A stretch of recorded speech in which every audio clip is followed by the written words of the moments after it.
mbokki internet leral.net ñu ngi leen di nuyu di am kontante jàkkaarloo ak yéen ci seen émission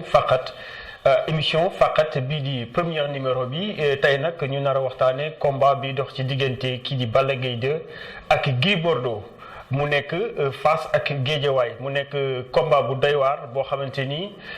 yaakaar naa ni ñu ngi koy préparé ñaari mbëri ñu ngi koy préparé ñaari fief yi aussi ñu ngi koy préparé bu baax mu nekk combat bu am enjeu ndax ñaari mbëri dañu nekk ci ay tolof-tolof Balla Gaye 2 ñu fàttali ko moom dafa jóge ci ñaari défaite kii di Gris Bordeaux tamit ci défaite lay jóge donc mu nekk un combat de relance war a relancer ñaari mbër yooyu képp ku ci ñoom ñaar ku ci am ndam rek daf lay relancer yóbbu la ci kaw waaye ku ci am défaite aussi daf lay gën a dugal ci saaku bi dañuy ànd ak sunu consultant Iba Kane waxtaan ak moom mu indil ñu ay leeral ci enjeu bi nga xamante ni combat bi am na ko combat bi dox ci diggante kii di Balla Gaye 2 bu écurie bu Balla Gaye nekk foofu ci Guédiawaye ak Gris Bordeaux bu écurie bu Fass. waaw gannaaw bi ma nuyoo lecteuru leeral.net yëpp di wax ne li ngeen def ni lu am solo la day tax vulgariser combat Gris Bordeaux Balla Gaye 2 bi nga xam ne le 31 mars lañ jëm. mu nekk combat bu am solo nag combat bu mag combat la boo xam ne dafa bëri enjeu trop si ñaari mbër yi pourquoi mu bëri enjeu mooy ñaari mbër yi dafa am fi ñu jóge mooy ay défaite la ñu jóge Balla Gaye c'est un ancien roi des arènes bu mu jëlee titre roi des arènes am li xew mooy bi mu daanee Tapha Tine ba pare jëlaat na fa ñaari défaite daanu contre Bombardier jóge fa daanu contre Eumeu Sène def 2 saisons blanches. Donc moom il signe son combat le 31 mars keneen ki son adversaire Gris Bordeaux moom tamit dafa am si lu mu jógee parce que dafa daanu si Modou Lo en 2015 def daaw saison blanche 2016 war a ñëwaat en 2018 war a ñëwaat pour affronter kii di Balla Gaye 2 donc combat la boo xam ne enjeu yi dafa rëy parce que ñoom ñaar ñëpp dañu toog si défaite victoire moo leen arrangé ñoom ñaar victoire moo leen arrangé pour mun a relancer seen carrière. ñu koy jaajëfal moom Iba Kane nekk rédacteur en chef bu sunu lamb ñu koy jaajëfal bu baax ci leeral yi nga xamante ni indi na ko ci combat boobu ñu jàll ci leneen muy lan muy tuus parce que mënuñu wax lamb te waxuñu tuus ndax tuus dafa bokk ci lamb bokk na ci li neexal lamb bokk na ci li indi ambiance ci lamb ndax comme ni ma koy waxee am na ñoo xamante ni lamb bëre moo leen yóbbu stade waaye am na ñoo xam ne si ni tuus moo leen yóbbu stade te tuus tamit am na solo trop ci mbër mi ndax mën nañ ci xam mbër mu am confiance ak mbër mu amul confiance ndax mbër dina bàkk ba pare ñu xam ne kii am na confiance wala amul confiance dañuy àndaat ak ki nga xamante ni moom mooy Gris Bordeaux ñu seetaan tuusam ñëwaat sur le plateau.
mbokk yi ñu ñëwaat ci plateau bi di leen fàttali ne rek yéen a ngi seen émission faqat di émission bu bees leeral.net ci indi ko jëmale ko ci wàllu làmb ñu fas yéene waxtaane lépp liy soxal làmb bu ñu jógee ci wàllu tuus ngeen gis Gris Bordeaux noonu mu def tuus loolu moom mooy tuus Gris Bordeaux mu nekk tuus bu am solo Gris Bordeaux moom ngeen gis noonu dañuy jàll ci leneen waaye ci Gris Bordeaux la ñuy desandi ba léegi Gris Bordeaux la ñuy dem xool fiche technique am xool Gris Bordeaux lan la mën a fan la tëlee ak lan la war a mën a indi ci combat bi pour man ci génn sunu consultant bi di Iba Kane moom la ñuy àndal ba léegi mu wax ñu kan muy Gris Bordeaux. léegi nag pour ñëw si Gris Bordeaux mun naa wax ne Gris Bordeaux moom mooy porte-étendard écurie Fass Gris Bordeaux tey fi Mbaye Guèye toog fi Mbaye Guèye nekkoon moo fa toog fi Tafa Guèye nekkoon moo fa toog fi Mame Gorgui Ndiaye nekkoon moo fa toog fi Faga 1 Faga 2 nekkoon tey Gris Bordeaux moom la toog tey Gris Bordeaux moom mooy drapeau écurie Fass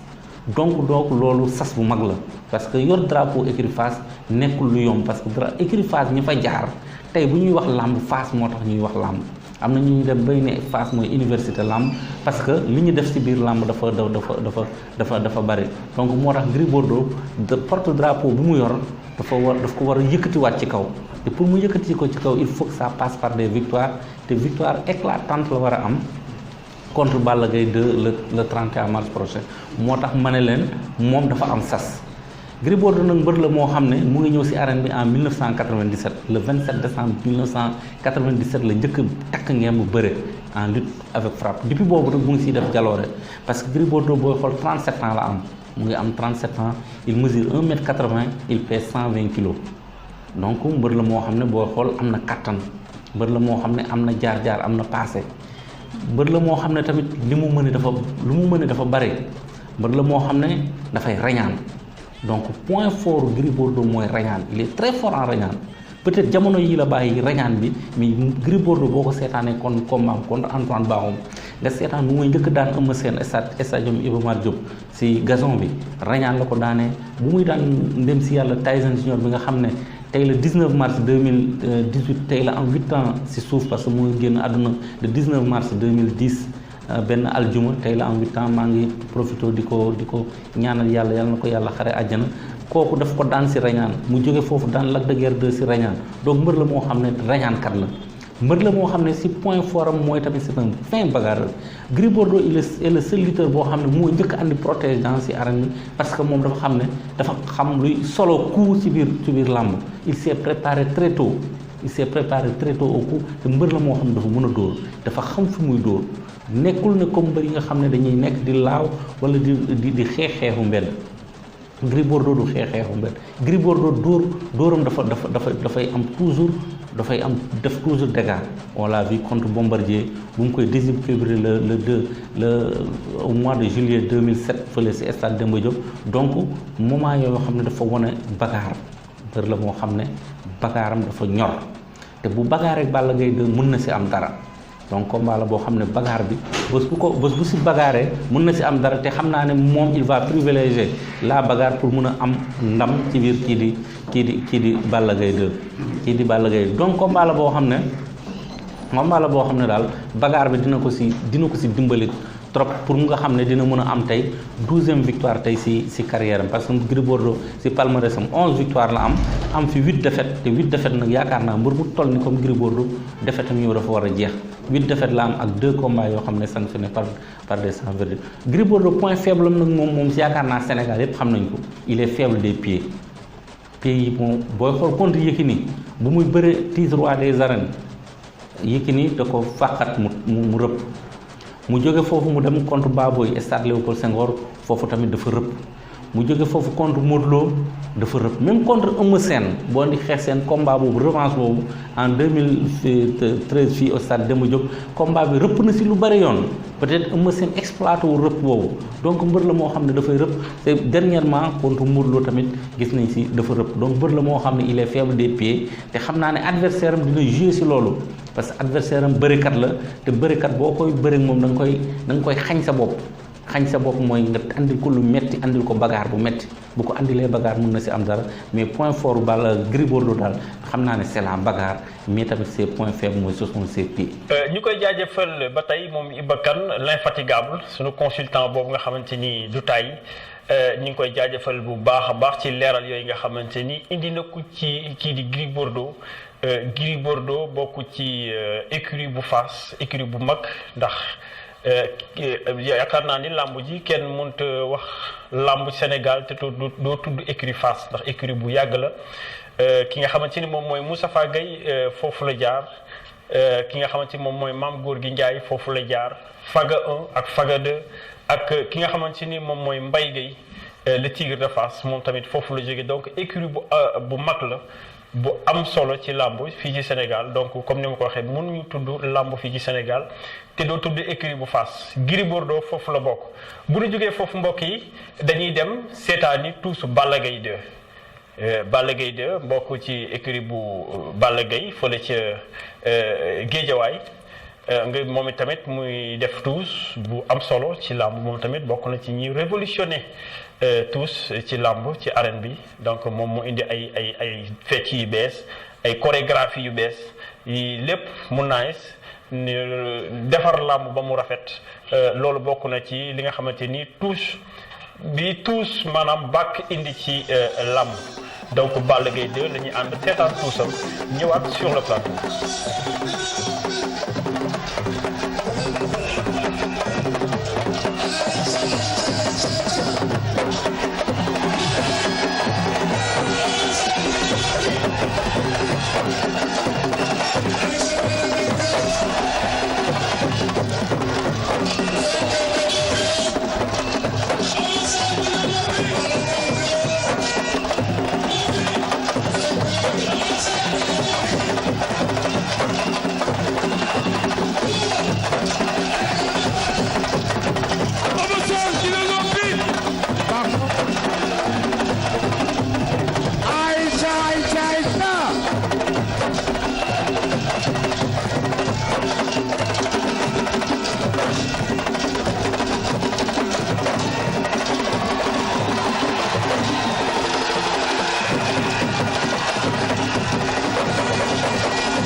mbokk yi ki ngeen gis noonu moom mooy Balla Gaye 2 mu bàkk bu am solo boobu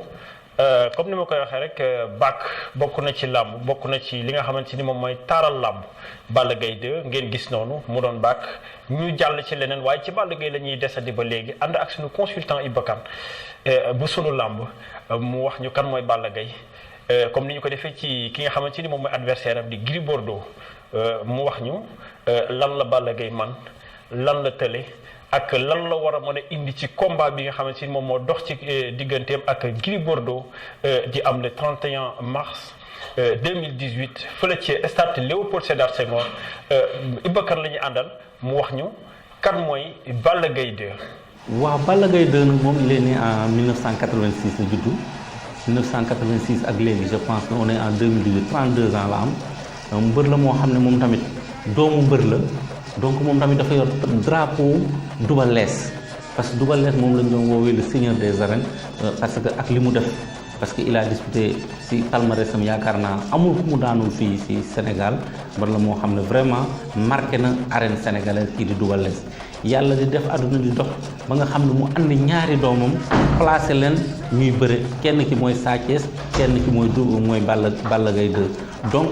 ñooñu tey ñooy yor drapeau comme ni ma ko waxee drapeau Double Less war ko yëkkati ba ci kaw Balla Gaye 2 nag yaakaar naa drapeau Double Less yëkkati woon na ko ba ci kaw lu tax ma ne yëkkati woon na ko ba ci kaw parce que Balla Gaye 2 mu ngi ñëw si arène bi en 2005 2012 mu nekk roi des arènes en 7 ans mu réalisé ko à l'âge de 23 ans il est le seul lutteur à 23 ans tey mu décroché titre roi des arènes donc loolu yaakaar naa fait d'arme la boo xam ne dootul effacé wu en lutte avec frappe sénégalaise parce que Balla Gaye 2 bu muy ñëw si arène bi muy commencé maa ngi fàttaliku bi ma koy jël nga fekk ko école de lutte Balla Gaye di ko jël ma ne ko yow la mooy sa mbébét si arène bi mu ne ma man nekk roi des arènes donc 7 ans plus tard en 2012 mu nekk roi des arènes 2005-2012 en 7 ans nga nekk si roi je pense que loolu exploit bu rëy la mbër la moo xam ne si palmarès bu riche la yor parce que moom 19 victoires la am mu am si 4 défaites donc loolu palmarès bu rëy la ba pare nekkoon si roi des arènes Balla Gaye 2 bu ñuy wax si taayam moom mbër la mu bu am taawaay parce que il mesure moom tamit ay 1m85 il mesure 1m85 poids am nag day varier parfois mu dem ba 140 kilos parfois 130 kilos combat bi gis naa ko dafa liggéey doole te graisse bi lépp li war nekkoon ci moom gis naa ne dafa wàññeeku donc tey boo doon xam ne ay poids dina dem ba ay 120 kilos comme Gris Bordeaux booy xool âge am waxoon naa leen ko 32 ans la am mu nekk nag ci école de lutte bu tudd école Balla Gaye Balla Gaye tamit nekk turandoom parce que Balla Gaye c'était un ancien lutteur de l'écurie Waalo nekkoon tamit boxeur donc tey Balla Gaye ñaari kii la yor ndombu tànk nekk doomu Double Less nekk turandoo Balla Gaye donc kooku rek dafa juddoo ci làmb Balla Gaye 2 yaram yëpp bëre la Balla Gaye 2 forum yaakaar naa mooy bëre dafay bëre te bu jàppee du bàyyi day enchaîner avec des actions boo seetaanee combat ak Coly Faye dafa actionné booy seetaan ak combat ak Ousmane Diop dafa actionné booy seetaan ak combat ak Issa Pouye bu muy jël revanche am parce que Issa Pouye bu mu koy daan bu mu koy njëkk daan 2005 fële 2005 stade Iba Mar Diop moomoon combat bi dem ba wër ndomb kii di Issa Pouye di fowee combat bi ba Issa Pouye retourné situation bi daan ko si boobu moo nekkoon première défaite am mbër la moo xam ne dafa mën a bëri Balla Gaye 2 dafa mën a bëri dafa bëgg jàppante làmb moom jàppante rek la siy wut bagaaram nag moom yaakaar naa mooy sa point faible Balla Gaye 2 Balla Gaye 2 dóoram baaxul parce que amul dóor comme dóoru Gris Bordeaux Balla Gaye mënewul dóor Balla Gaye bëri la mëne donc moom tamit ne éviter ko Gris Bordeaux parce que bu jëlee ko Gris Bordeaux mën na ko déséquilibrer ba nga xam ne mën na ñàkk combat am donc moom li mu war a andi mooy bëre bi la xam moom la mit na andi bëri éviter bagaar ak Gris Bordeaux bu bagaaree Gris Bordeaux mën na si am lu ko naqari trop parce que combat boo xam ne la ñoom ñaar waruñu ñàkk kii di Gris Bordeaux bëggul defet kii di Balla Gaye bëggul defet moo tax combat boobu képp kuy andi na nga andi sa mën-mën Gris Bordeaux mën-mënam mooy bagaar na andi bagaar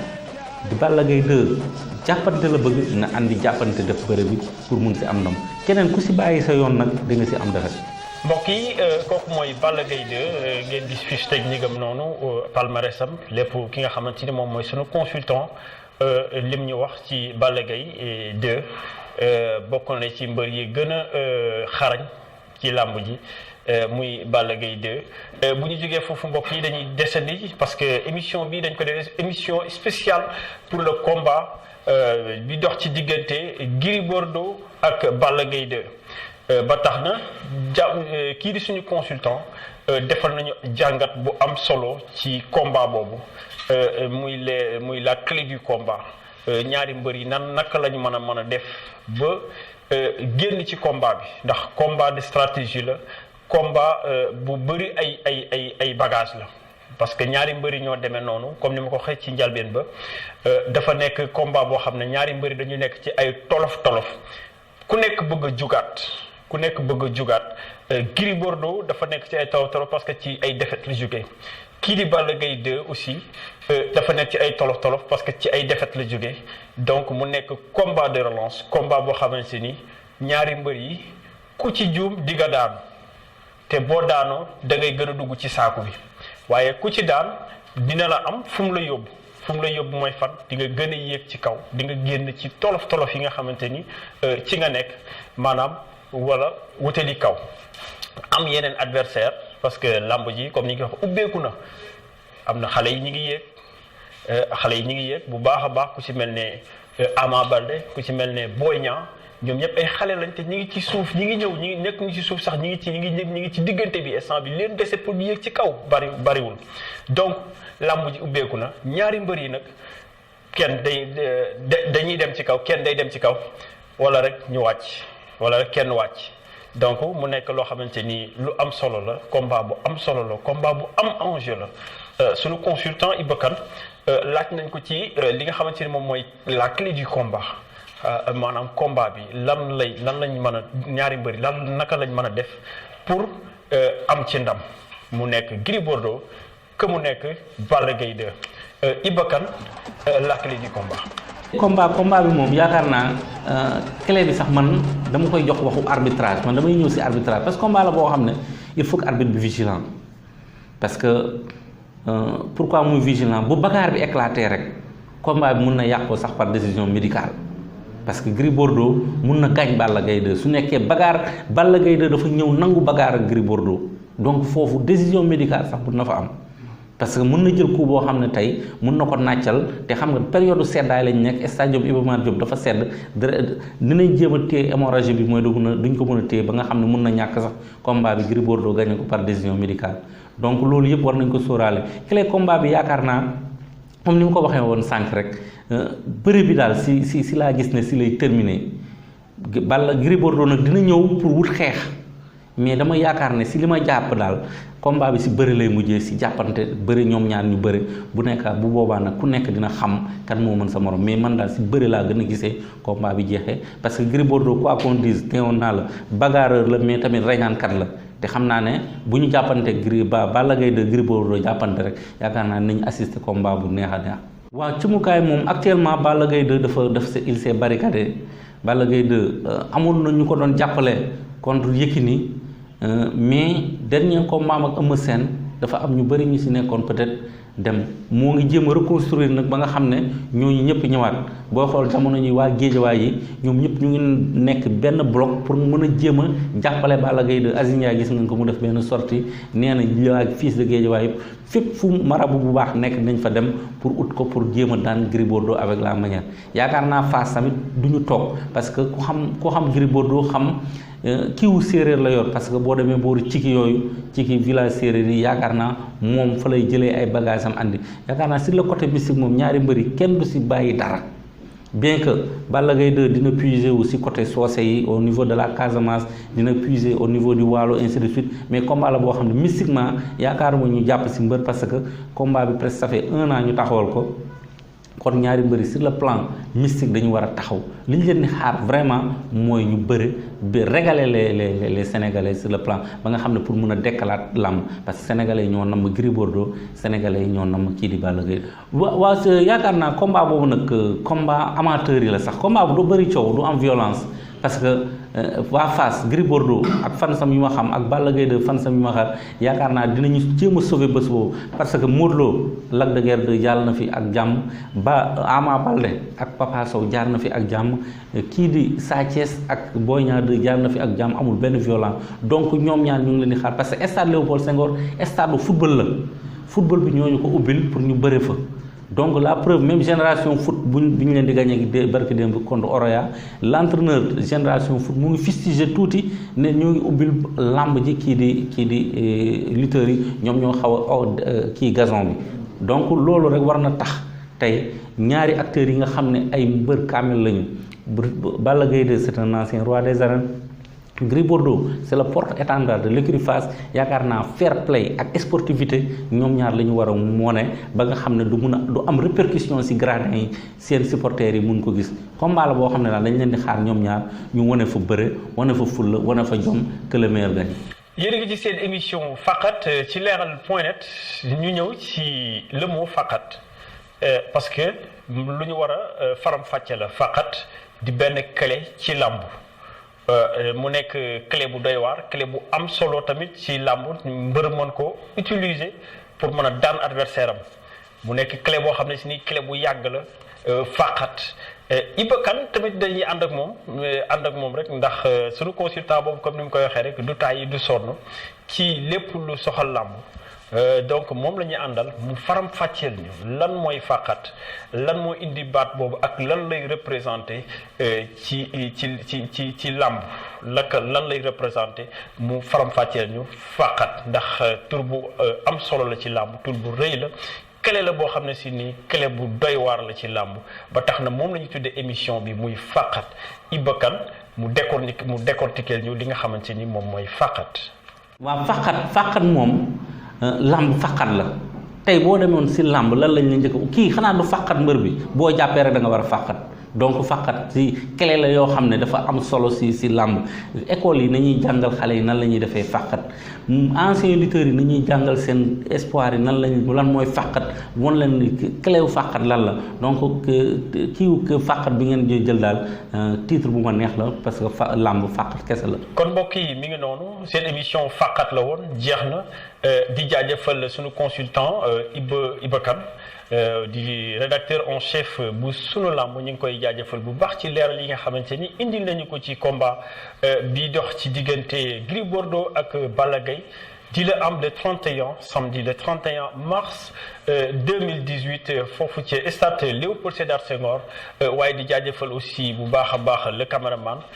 muy def liggéey bu am solo moom tamit di Madiop Wade ñu ngi koy jaajëfal bu baax ak Massène Diop ñoom tamit jàpp nañ ci bu baax ci facilité li nga xamante ni moom mooy doxal émission bi vraiment ñu ngi leen di remercier bu baax waaye tamit yéen aussi yéen internautes yi ñu ngi leen di remercier bu baax a baax ci topp bi ngeen di topp suñuy programme topp bi ngeen di topp suñu ay vidéo ak suñu émission di wax rek di leen remercier ci votre fidélité renouvelée au site leral.net, le site qui vous informe en temps réel.